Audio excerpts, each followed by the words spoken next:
Hello student, online classes में आज सभी का स्वागत एवं हार्दिक अभिनंदन।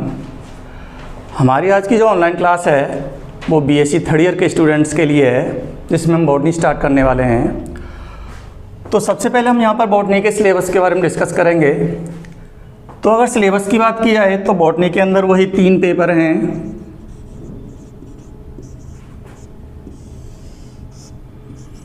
जिसमें जो सबसे पहला पेपर है हमारा first paper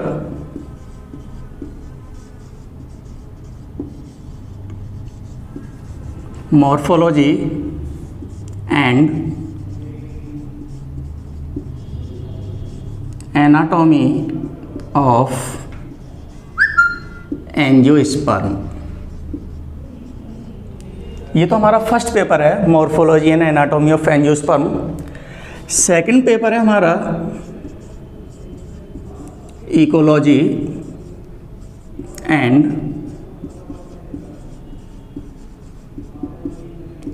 economic botany. Ecology and economic botany. Third paper है taxonomy and embryology of angiosperm. तो ये 3 पेपर हैं बॉटनी के अंदर, जिसमें से जो सेकंड पेपर है इकोलॉजी वाला, ये पार्ट जूलॉजी से मैच करेगा, बाकी की सेपरेट पेपर हैं दोनों। तो सबसे पहले हम जो पेपर स्टार्ट करने वाले हैं वो थर्ड पेपर स्टार्ट करेंगे, taxonomy and embryology of angiosperm. और इस थर्ड पेपर के अंदर भी सबसे पहले हम एम्ब्रियोलॉजी को स्टार्ट करेंगे, क्योंकि जो टैक्सोनॉमी वाला पोर्शन है वो थ्योरेटिकल पोर्शन है, इसके अंदर हमें फैमिलीज वगैरह पढ़नी है। तो सबसे पहले हम थर्ड पेपर स्टार्ट करेंगे।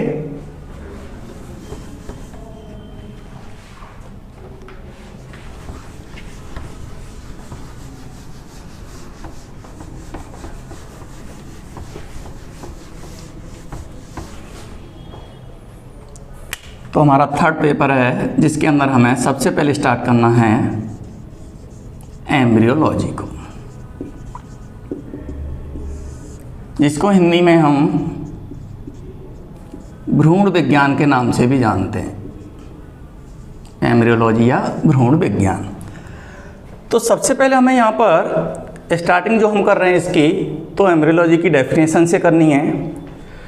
जैसा कि इसका नाम दिख रहा है एम्ब्रियोलॉजी, जिसमें लॉजी का मतलब होता है स्टडी करना और एम्ब्रियो का मतलब एम्ब्रियो या भ्रूण जिसको हम बोलते हैं। तो वनस्पति विज्ञान या बॉटनी की वह शाखा जिसके अंदर हम एम्ब्रियो बना हुआ है, अगर इसकी हमें स्ट्रक्चर और फंक्शन का अध्ययन करना है तो उस ब्रांच को हम क्या नाम देंगे?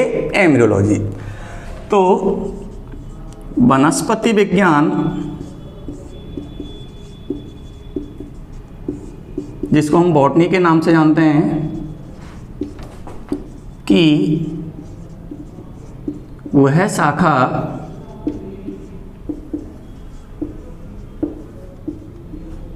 जिसके अंतर्गत भ्रूण मतलब एम्ब्रियो का अध्ययन किया जाता है, उसको किस नाम से जानते हैं? एम्ब्रियोलॉजी के नाम से जानते हैं। तो ये तो जो डेफिनेशन बताई है वो इसकी हमने जो वर्ड लिख रखा है एम्ब्रियोलॉजी, उसके बारे में ही हमने बताया है। लेकिन जो इसकी एक्चुअल डेफिनेशन है तो उसके लिए हमें कुछ पॉइंट्स पहले क्लियर करने पड़ेंगे, उसके अकॉर्डिंग ही हमें इसकी जो सेकंड डेफिनेशन है उसको बताना है। क्योंकि हम यहाँ पर एंजियोस्पर्म पढ़ रहे हैं और एंजियोस्पर्म के अंदर जो हम रिप्रोडक्शन पढ़ते हैं, सेक्सुअल रिप्रोडक्शन, लैंगिक जनन, तो इसमें जो हम सेक्सुअल रिप्रोडक्शन करा रहे हैं एंजियोस्पर्म के प्लांट्स के अंदर, तो इसके लिए यहाँ पर एक स्पेशल कैरेक्टर्स या एक स्पेशल पार्ट पाया जाता है रिप्रोडक्शन के लिए, जिसको हम फ्लावर के नाम से जानते हैं, पुष्प। तो जो भी हमें रिप्रोडक्शन की प्रोसेस कंप्लीट करानी है एंजियोस्पर्म के प्लांट के अंदर, वो हमें किस जगह पर कंप्लीट करानी है, फ्लावर के अंदर कंप्लीट करानी है। तो जो एंजियोस्पर्म के प्लांट हैं इनके अंदर जो फ्लावर स्ट्रक्चर है इसके अंदर रिप्रोडक्शन कंप्लीट होगा। तो जब भी हम सेक्सुअल रिप्रोडक्शन कराएंगे तो उसके लिए कुछ रिक्वायरमेंट्स होती हैं। जैसे सबसे पहले हमें गैमीट्स की ज़रूरत पड़ेगी, जिसको हम युग्मक कहते हैं। गैमीट फॉर्मेशन करना पड़ेगा, सबसे पहले हमें युग्मकों का निर्माण करना पड़ेगा। और हम ये जानते हैं कि जो गैमीट्स होते हैं वो मेल गैमीट भी हो सकता है और फीमेल गैमीट भी हो सकता है। तो दोनों प्रकार के हमें गैमीट फॉर्मेशन करने पड़ेंगे। जब गैमीट फॉर्मेशन हो जाएगा और ये हमें मालूम है कि ये जो बनने वाले जो दोनों गैमीट्स हैं इन दोनों के बनने का जो स्थान है वो भी अलग अलग है। मेल गैमीट जो है ये किसी दूसरी जगह पर बना हुआ है और जो फीमेल गैमीट है ये किसी दूसरी जगह पर बना हुआ है। तो इससे आगे की प्रोसेस के अंदर हमें इन दोनों गैमीट्स को एक साथ लाना है। और एंजियोस्पर्म के प्लांट्स में जो मेल और फीमेल गैमीट हैं इन दोनों को पास लाने की एक स्पेशल कैरेक्टर होता है जिसको हम पॉलिनेशन के नाम से जानते हैं, परागण। क्योंकि जो दोनों गैमीट बने हैं वो अलग अलग जगह पर बने हुए हैं, तो इसके अंदर अगर हमें फर्टिलाइजेशन कराना है तो फर्टिलाइजेशन से पहले दोनों गैमीट का एक दूसरे के पास में आना ज़रूरी होता है। तो दोनों गैमीट्स को पास लाने की जो प्रोसेस है उसको हम किस नाम से जानेंगे, पॉलिनेशन के नाम से। जब दोनों गैमीट एक दूसरे के पास में आ जाएंगे तो उसके अंदर फिर हमें फर्टिलाइजेशन कराना है, निषेचन। और जब दोनों गैमीट्स के बीच में फर्टिलाइजेशन की प्रोसेस कंप्लीट हो जाएगी तो उसके बाद में किसका निर्माण होगा, जाइगोट बनेगा। और जाइगोट के बाद में एम्ब्रियो का फॉर्मेशन होगा, भ्रूण का निर्माण कराया जाएगा। और एम्ब्रियो फॉर्मेशन के बाद में सीड एंड फ्रूट फॉर्मेशन होगा, बीज और फल के बनने की क्रिया होगी। तो ये जो नॉर्मल प्रोसेस हैं ये हमें कंप्लीट करानी होती हैं सेक्सुअल रिप्रोडक्शन जो हम एंजियोस्पर्म के अंदर करा रहे हैं। गैमीट फॉर्मेशन होगा, दोनों को पास लाने की प्रोसेस होगी जिसको हम पॉलिनेशन कहेंगे। पॉलिनेशन के बाद में फर्टिलाइजेशन की प्रोसेस करानी पड़ेगी। उसके बाद में जब फर्टिलाइजेशन होगा तो एम्ब्रियो का फॉर्मेशन होगा और एम्ब्रियो के फॉर्मेशन के ही दौरान सीड और फ्रूट फॉर्मेशन की प्रोसेस भी होगी। तो इन सभी पॉइंट से ही हमें एम्ब्रियोलॉजी की दूसरी डेफिनेशन बतानी है। तो डेफिनेशन क्या होगी, बॉटनी की वह शाखा या वह ब्रांच जिसके अंदर युग्मक निर्माण, pollination, fertilisation, embryo formation, seed and fruit formation की क्रियाएं पूर्ण होती हैं उसको हम किस नाम से जानते हैं, एम्ब्रियोलॉजी के नाम से जानते हैं। तो ये तो डेफिनेशन की बात हो गई। इसके बाद में हम जो भी ब्रांच स्टार्ट कर रहे हैं एम्ब्रियोलॉजी, तो इनके जनक के बारे में भी नॉलेज ज़रूरी है। तो जो एम्ब्रियोलॉजी ब्रांच है अगर इसके फादर की बात की जाए, फादर ऑफ एम्ब्रियोलॉजी, तो भ्रूण विज्ञान या एम्ब्रियोलॉजी का फादर किसको कहा जाता है, एक साइंटिस्ट है C.F. वॉल्फ। इस साइंटिस्ट को फादर ऑफ एम्ब्रियोलॉजी के नाम से जानते हैं। इसके अलावा अगर इंडियन एम्ब्रियोलॉजी के बारे में पूछा जाता है, फादर ऑफ इंडियन एम्ब्रियोलॉजी, तो इसके अंदर हमें साइंटिस्ट का नाम देना पड़ेगा P. माहेश्वरी। इसको हम फादर ऑफ इंडियन एम्ब्रियोलॉजी के नाम से जानते हैं। तो ये नाम याद होने जरूरी हैं। फादर ऑफ एम्ब्रियोलॉजी किसको कहा गया है, C.F. वॉल्फ। और जो फादर ऑफ इंडियन एम्ब्रियोलॉजी है वो P. माहेश्वरी को कहा गया है, जिसको हम पंचानन माहेश्वरी के नाम से भी जानते हैं। तो ये तो हो गया इसका जनरल इंट्रोडक्शन एम्ब्रियोलॉजी का। जिसके अंदर हमने दो डेफिनेशन देखी। एक तो जनरल डेफिनेशन जो उसके नाम के अकॉर्डिंग ही बनाई हुई है, और जो दूसरी डेफिनेशन है वो उस बेसिस पे बनाई गई है कि जो हम एम्ब्रियोलॉजी पढ़ रहे हैं उसके अंदर हमने किन किन पॉइंट्स की स्टडी की है। इसके बाद में हमने इसके दोनों के फादर के बारे में डिस्कस किया। अब इसके बाद में जो हम एम्ब्रियोलॉजी पढ़ रहे हैं एंजियोस्पर्म प्लांट की, तो इसके अंदर क्योंकि हमें मालूम है जो हम सेक्सुअल रिप्रोडक्शन करा रहे हैं उसकी साइट या उसका स्थल किसको बताया गया है? फ्लावर को बताया गया है, पुष्प। तो एम्ब्रियोलॉजी को पढ़ने से पहले हमें जो स्ट्रक्चर ऑफ फ्लावर है, पुष्प की जो संरचना है उसके बारे में नॉलेज भी ज़रूरी है। तो अगर हम किसी भी एक पुष्प की संरचना को देखते हैं तो किसी भी पुष्प की संरचना के अंदर हमें दो भाग दिखाई देते हैं। एक तो भाग होता है एक्सेसरी होल, जिसको हम सहायक चक्र के नाम से जानते हैं, और जो दूसरा पार्ट है एसेंशियल होल कहते हैं या आवश्यक चक्र।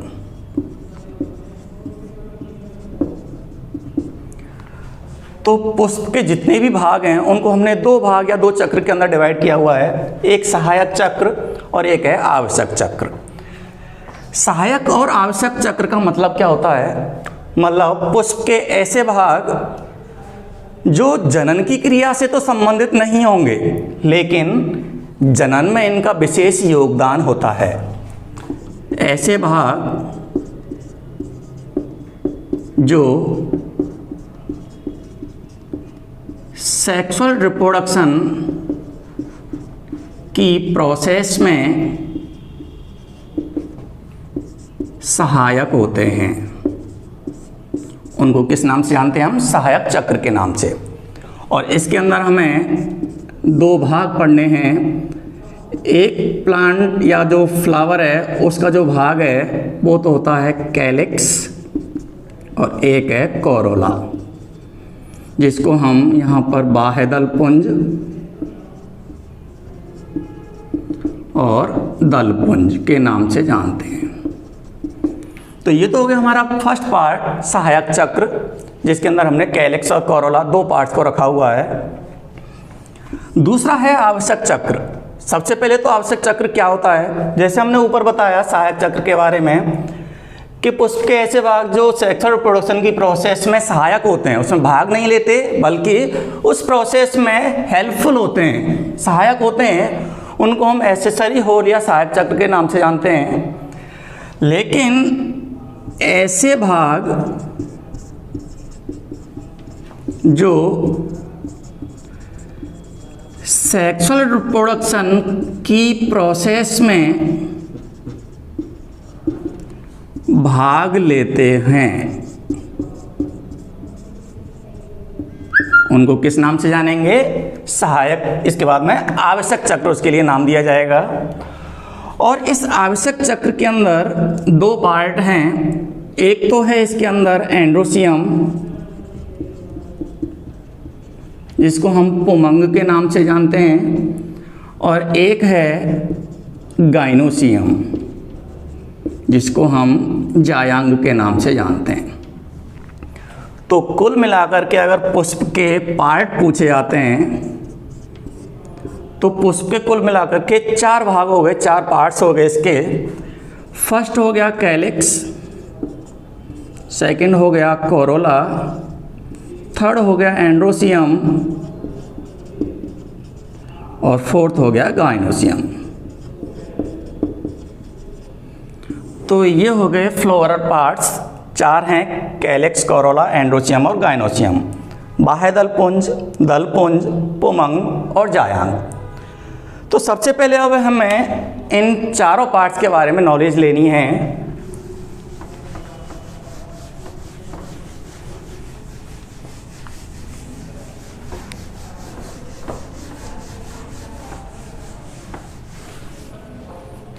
जैसे अगर हम किसी एक फ्लावर का डायग्राम बनाएं, एंजियोस्पर्म का फ्लावर है जिसमें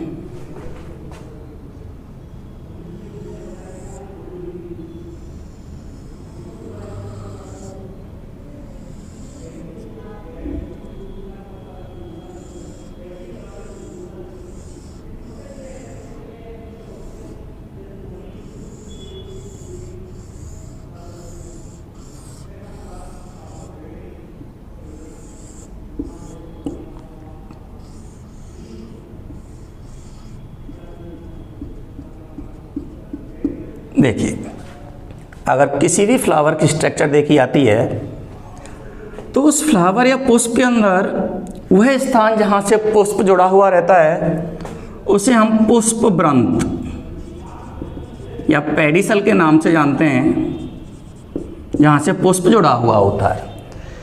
इसके बाद में पेडिसल से अगर ऊपर की तरफ चलें तो वह जगह या पुष्प के बैठने की जो जगह होती है जिसको हम पुष्पासन कहते हैं, पुष्पासन या पुष्प के बैठने का स्थान, जैसे हम हिंदी में आसन बोलते हैं या इसको हम इंग्लिश में थैलेमस के नाम से जानते हैं, वह जगह जहाँ पर पुष्प की स्थिति फिक्स होती है उसको हम थैलेमस के नाम से जानते हैं। तो ये तो पुष्प के नीचे वाले हमने पार्ट्स बताए।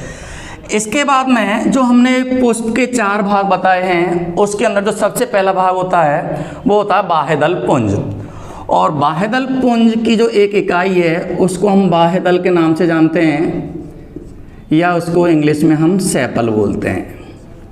इसके बाद में अंदर वाला जो पार्ट होगा उसको हम दल नाम देंगे या पेटल बोलेंगे। तीसरा जो भाग है उसको हम स्टेमेन कहते हैं, और चौथा पार्ट जो फीमेल रिप्रोडक्टिव ऑर्गन है उसको हम 3 भागों में डिवाइड करेंगे।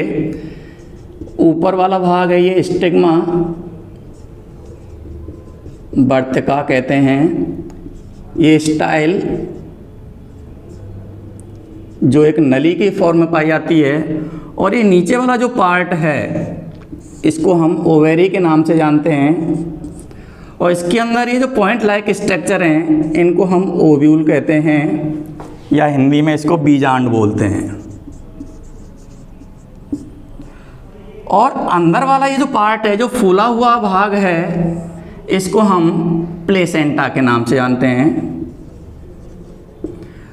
तो ये तो फ्लावर की स्ट्रक्चर के बारे में हो गया। अब जो हमने इससे पहले जो 4 पार्ट बताए हैं पुष्प के, उनके बारे में हमें डिस्कस करना है। सबसे पहला जो हमने पार्ट बताया था वो था कैलिक्स, जिसको हम बाह्यदल पुंज बोलते हैं।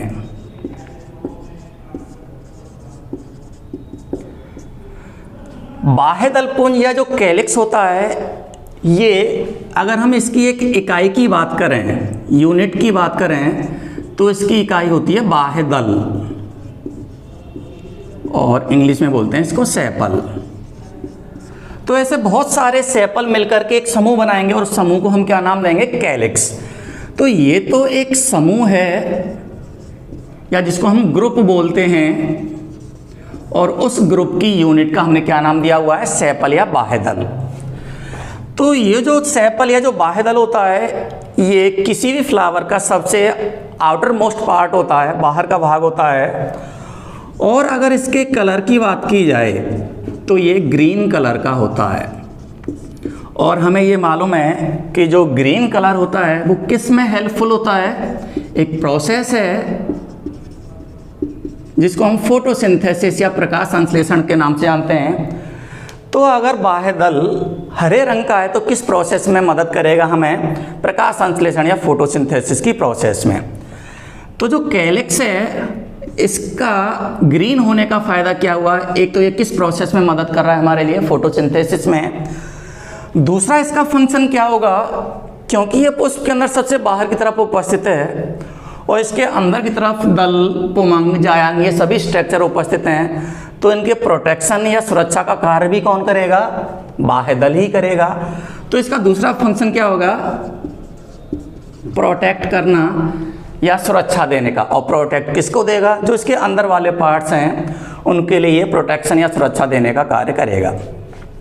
तो जो कैलिक्स है ये एक ग्रुप है और इसकी एक यूनिट को हमने सेपल या बाह्यदल नाम दिया है, जो ऑलवेज किस कलर का होगा? ग्रीन कलर का। और ग्रीन कलर फोटोसिंथेसिस और प्रोटेक्शन के रूप में हमें कार्य देगा। लेकिन इसमें भी एक एक्सेप्शन है, एक अपवाद है।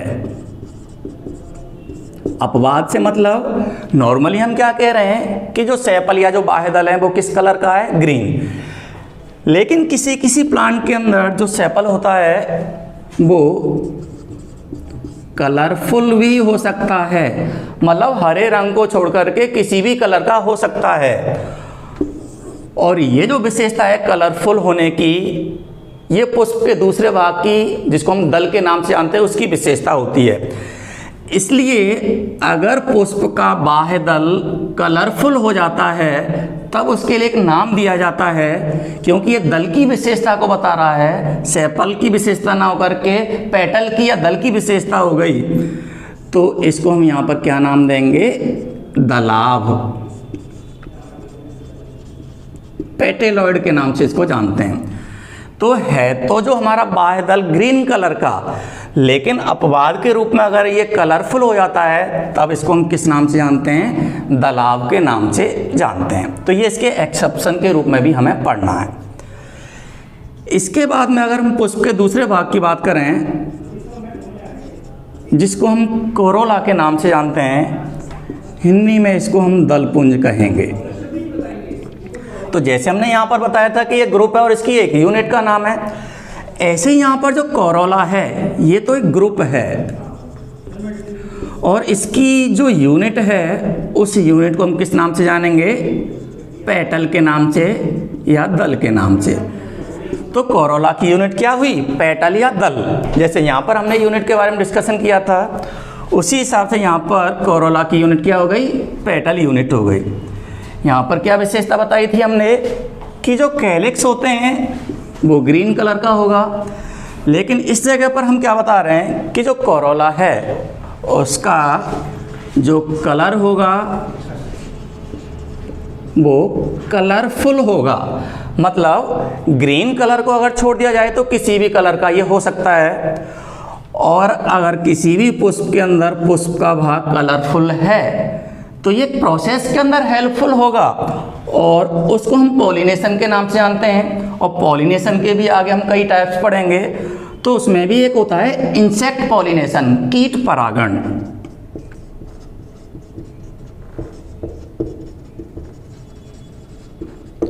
तो पुष्प का रंग बिरंगा होना या कलरफुल होना इंसेक्ट पॉलिनेशन की जो प्रोसेस है, कीट परागण, कीटों को आकर्षित करने के लिए ये सहायक हो सकता है। तो ये प्रोसेस को भी बढ़ावा मिलेगा यहाँ के। इसके अलावा दूसरा फंक्शन क्या होगा? जैसे हमने यहाँ पे प्रोटेक्शन का कार्य बताया था, ऐसे ही यहाँ पर इसका दूसरा कार्य क्या होगा? प्रोटेक्ट करने का। और प्रोटेक्ट किसको करेगा? इसके जो अंदर वाले भाग होंगे। तो इसके अंदर की तरफ क्या है? एक तो नर जननांग उपस्थित है और एक मादा जननांग उपस्थित है। तो दोनों की प्रोटेक्शन का कार्य भी कौन करेगा? पेटल या दल कार्य करेगा। यहाँ पर भी हमने एक अपवाद बताया था कि नॉर्मली बाह्यदल का रंग ग्रीन होगा, लेकिन किसी किसी कंडीशन में कैसा हो सकता है? दलाभ। और इसका एग्जाम्पल हम यहाँ पर साल्विया दे सकते हैं। साल्विया जो होता है वो दलाभ की नेचर को दिखाएगा। उसी प्रकार से अगर यहाँ पर बात की जाए, नॉर्मली जो कोरोला है या पेटल है ये कलरफुल है, लेकिन किसी भी कंडीशन के अंदर इसमें अपवाद आ गया तो उसके अंदर इसका कलर कैसा हो सकता है? ग्रीन हो सकता है। और ग्रीन किसकी नेचर है? बाह्यदल की। जैसे यहाँ पर बाह्यदल दल की नेचर को दिखा रहा था, तब इसके लिए हमने दलाभ नाम दिया था। लेकिन यहाँ पर जो दल है वो किसकी नेचर को दिखा रहा है? बाह्यदल की नेचर को। इसलिए यहाँ पर इसके अपवाद का हम क्या नाम लिखेंगे? बाह्यदलाभ, जिसको हम सेपेलॉइड के नाम से जानते हैं। तो ये इसके अपवाद के बारे में डिस्कशन हो गया। और इस बाह्यदलाभ स्थिति का अगर एग्जाम्पल पूछा जाए तो इसका एग्जाम्पल है शरीफा। दलाभ स्थिति का एग्जाम्पल साल्विया और बाह्य दलाभ का एग्जाम्पल शरीफा होता है। तो ये तो हमारे दो पार्ट्स हो गए, सबसे बाहर वाला पार्ट हो गया कैलिक्स और इसके अंदर वाला पार्ट हो गया जिसको हम कोरोला कह रहे हैं।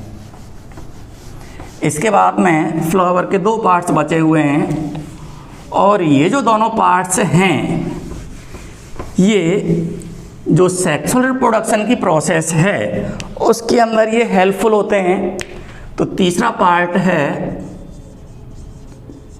एंड्रोसियम, जिसको हम पुमंग के नाम से जानते हैं। जैसे हमने बाह्य दलपुंज और दलपुंज के अंदर बताया था कि वो ग्रुप थे और उनकी एक एक यूनिट का नाम बताया था, उसी प्रकार से जो एंड्रोसियम है ये भी एक ग्रुप का नाम है और इस ग्रुप की एक यूनिट को हम क्या नाम देंगे? स्टेमेन, या इसको हिंदी में पुंकेसर के नाम से जानते हैं। तो हमने यहाँ पर एक यूनिट का ही नाम लिखा हुआ है, स्टेमेन नाम लिखा हुआ है। तो जो एंड्रोसियम होता है ये मेल रिप्रोडक्टिव पार्ट होता है फ्लावर के अंदर, नर जननांग वाला भाग होता है जिसको हम एंड्रोसियम कह रहे हैं और एक ग्रुप का नाम है और इस ग्रुप की एक यूनिट को हम स्टेमेन के नाम से जानते हैं। आगे जो हमारा सेकंड चैप्टर स्टार्ट होगा वो फिर इसकी स्टडी के बारे में ही होगा, इसलिए हम यहाँ पे इसका ज़्यादा डिस्कशन नहीं करेंगे। तो ये ग्रुप हो गया और इसके एक यूनिट को हम किस नाम से जान रहे हैं? स्टेमेन के नाम से जान रहे हैं। चौथा पार्ट है गाइनोसियम, जिसको हम जायांग के नाम से जानते हैं।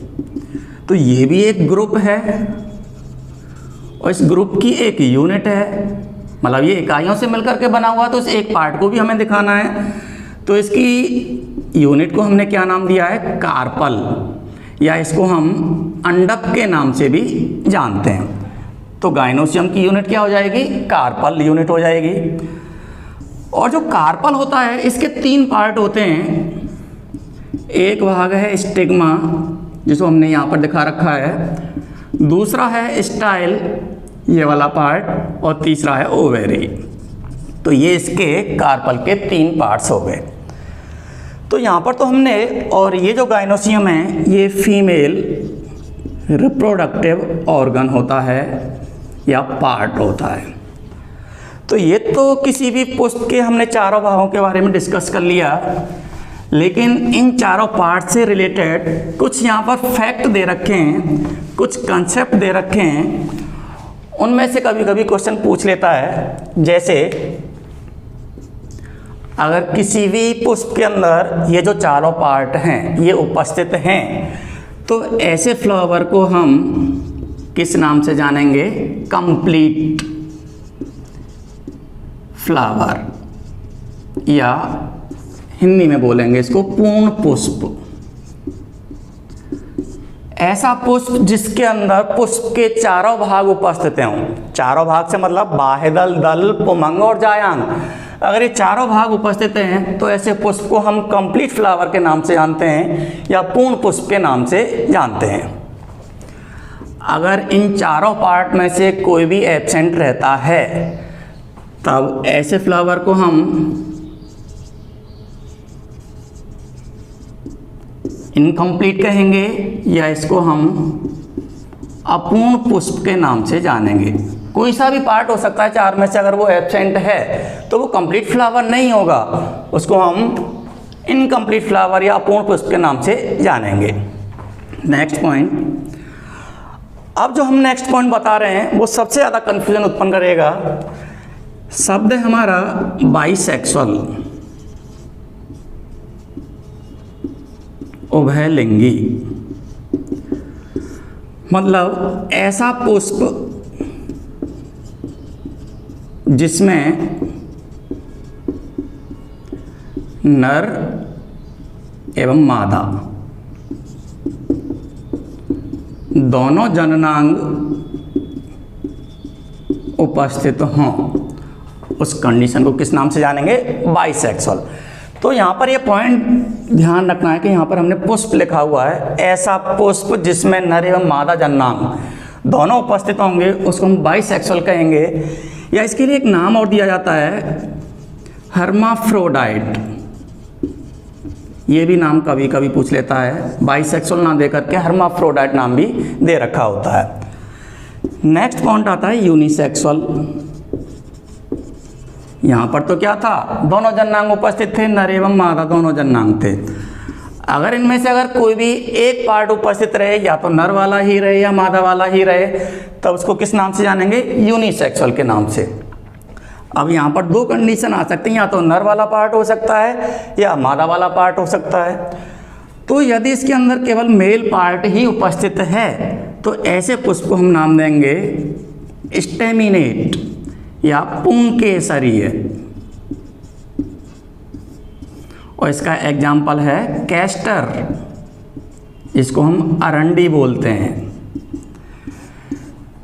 तो ऐसा पुष्प जिसके अंदर केवल नर जननांग वाला पार्ट ही प्रेजेंट है तो उसको हम स्टेमिनेट या पुंकेसरीय अवस्था बोलेंगे, और एग्जाम्पल है इसका कैस्टर या अरंडी।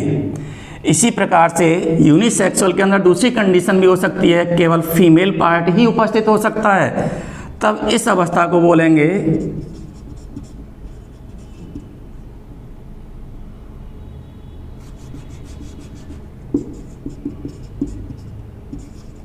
पिस्टलेट। तो दो कंडीशन हो गई, एक तो पुंकेसरी अवस्था हो गई और एक हो गई जायांगी अवस्था, जिसके अंदर केवल नर पार्ट वाला उपस्थित है तो स्टेमिनेट या पुंकेसरी है, और केवल मादा वाला भाग उपस्थित है तो ये जायांगी अवस्था कहलाएगी। और इसके लिए एग्जाम्पल है मोरस, या इसको हम सहतूत कह सकते हैं। तो ये कंडीशन हो गई बाइसेक्सुअल और यूनिसेक्सुअल की। इसके अलावा दो शब्द और आएंगे यहाँ पर, एक तो आएगा मोनोसियस और एक डायसियस। इसको बोलेंगे उभय लिंगाश्रयी और इसको बोलेंगे एक लिंगाश्रयी। अब यहाँ पर कंफ्यूजन होगा क्या, एक तो है हमारे पास में उभयलिंगी शब्द, एक है उभय लिंगाश्रयी, एक है एक लिंगी और एक है एक लिंगाश्रयी। अब इनके बीच में कन्फ्यूजन क्रिएट होगा, तो ये सारी चीज़ें हमें क्लियर करनी है कि एक लिंगी और एक लिंगाश्रयी में अंतर क्या है, और उभय लिंगी और उभय लिंगाश्रयी के अंदर अंतर क्या है। सबसे पहले उभय लिंगी और उभय लिंगाश्रयी।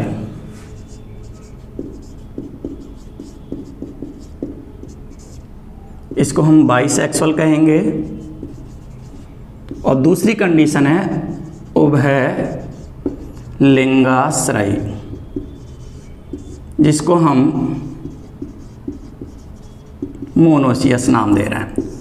एक तो हमें अंतर ये क्लियर करना है। देखो, उभयलिंगी तो हमने क्या बताया था, ऐसा पुष्प, यहाँ पर हमने पुष्प शब्द का उपयोग किया है, ध्यान रखना इस जगह पर, पुष्प। ऐसा पुष्प जिसमें दोनों जननांग वाले भाग, कौन कौन से, एक तो नर जननांग और एक मादा जननांग।